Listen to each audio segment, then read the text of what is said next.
وجنيا هذا القدومية أقل وأقل سرة وأقل شيوخ وأقل أضياشة فضلا وحان حوجنيا إن سجالك إن أول بإيمان شرني ليما دو وحوجا عاجز كل تشوشية إن شاء الله بإذن الله الكريم. السلام عليكم مرلبات وحان هالكان إذا كنتوا تشاهدين يا وربحنتا لبدا هندس شرعيات وهندس شرعيات كهيئة شرعيين تأديجيدا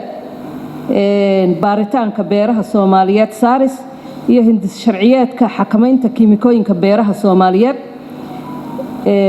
مدن قدومية سنة ترى شرفت بدن قدك خيرات كقرن ككابياش دقالها جديد كيقولها أقل كسرة برلمان كفدرال كصوماليا وحو إذن لو ذاك يا وربحين كسابسن لبدا هندس شرعيات كهيئة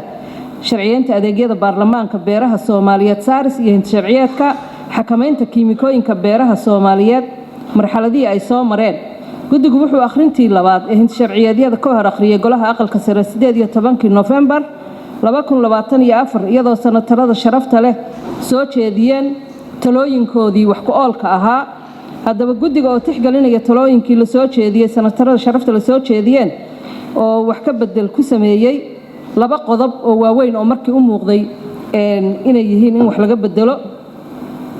ككواد وحوها قلها هجسي هيدا سارس وكوبي 8 حبنات ككوبنيت وحال لغو داري إن ugu yaraan boqolkiiba 30 ay haween noqdaan oo lagu kordhiyo xubnahaas hay'adda kamid ahaanaya waxa kale oo jira qodobka 15aad oo ahaa dambiyada ka dhalan kara sharciga kiimikooyinka beeraha farqadiisa 6 iyo 7 oo hadda noqday qodobka 16aad farqadiisa 1 iyo 2 waxa la qaatay hadii ay ahayd in ganaaxa iyo xariga laga dhigo in garsooro ikhtisaas ama awood u leh uu go'aanka gaaro iyadoo hadda markii lala tashaday dhammaan wasaaradii iyo gudiga ay tashadeen runtii ay aan ka dhignay in lagu kordhiyo iyadoo lagu qaaday xeerka ciqaabta Soomaaliyeed sababta xeerka ciqaabta Soomaaliyeed waxay nala wadaageen abukaatayaasha inay ku qoran yihiin waxaas dhibaatooyinka oo dhan ugu dambeyn gudigu wuxuu sanatarada sharafta leh ka codsanaya labadan hindis sharciyeed oo runtii ummadda Soomaaliyeed u leh faa'iido ballaaran in laga faa'iideysto wadanka in wax soo saarka la xoojiyo in iyada laftirkeeda kiimikooyinkan faraha badan la wadanka soo galaya oo seef laba af leh